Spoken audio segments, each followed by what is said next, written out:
جب آپ اپنی ہستی کے اندر اکیلے رہ جاتے ہیں، کیونکہ انسان کو کائنات صغیر بھی بولتے ہیں.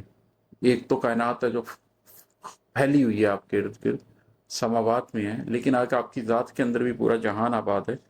آپ کے اندر کی جو بستی ہے، جو ہستی کی بستی ہے، جب آپ اس میں تنہا رہ جائیں، اس کا یہ مطلب نہیں ہے کہ آپ دنیا میں تنہا ہیں. دنیا میں آپ بہت سے لوگوں کے ساتھ پھر رہے ہیں، دنیا میں بہت سے لوگ آپ کے ساتھ ہیں، آپ کا ان سے ایک تعلق ہے، وہ سب کچھ چل رہا ہے، لیکن اندر سے آپ تنہا ہیں. آپ اس بات کو جاننے لگتے ہیں.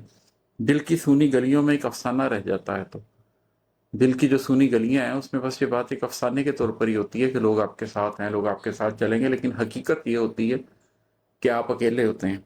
من کے اجڑے آنگن میں بس ویرانہ رہ جاتا ہے. تو گھر کے آنگن میں ہو سکتا ہے لوگ ہوں، لیکن جو آپ کا من کا آنگن ہے وہ اجڑ جاتا ہے، اس کے اندر کوئی نہیں ہوتا. تو یہ جو آپ کی ذات کے اندر ایک منظر کشی ہوتی ہے جس میں آپ تنہا رہ جاتے ہیں پوری بستی میں، گلیاں سونی ہوتی ہیں، ایون آپ کے اپنے من کا جو آنگن ہے، جو آپ کی کلوز ترین جگہ ہے، وہ بھی ویران ہو جاتی ہے. تو اس عالم میں لمحہ لمحہ، لہجہ لہجہ غم بڑھتا ہے، نم بڑھتا ہے.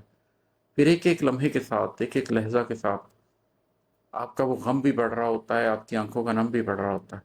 قطرہ قطرہ ٹپ ٹپ رشتے اس غم کا مرہم کیا ہوتا ہے. ایک تو آنسو ہوتے ہیں نا جو قطرہ قطرہ اور ٹپ ٹپ گرتے ہیں، لیکن ایک وہ غم بھی ہوتا ہے جو آپ کے اندر گر رہا ہوتا ہے. وہ آپ کے آنسو نظر نہیں آ رہے ہوتے، لیکن وہ قطرہ قطرہ ٹپ ٹپ رشتہ غم جو آپ کے اندر ہوتا ہے، پھر اس کا مرہم کیا ہوتا ہے. جب انسان اتنی تنہائی میں ہو اور اتنا غم اس کی ذات کے اندر آ جائے، تو پھر اس کا مرہم کیا ہے. برسوں رفتہ رفتہ گرتا، دھیرے دھیرے روز پگھلتا، انسان جب تھک جاتا ہے تو پھر کھلتا ہے. مدھم کیا ہوتا ہے اور پہم کیا ہوتا ہے، اپنے زندہ رہنے کا ماتم کیا ہوتا ہے. پھر انسان جب بس برسوں رفتہ رفتہ گرتا رہتا ہے، ایک موم کی طرح پگھلتا رہتا ہے اپنی ذات کے اندر. ایک جیسے چٹان بھی مضبوط چٹان ہو تو آہستہ آہستہ آہستہ آہستہ بھربھرا کے گرتی رہتی ہے، ٹوٹتی رہتی ہے. بڑا پہاڑ بھی آہستہ آہستہ چھوٹا ہوتا ہے. اسی طریقے سے جب انسان بھی رفتہ رفتہ گرتا ہے، دھیرے دھیرے روز پگھلتا ہے.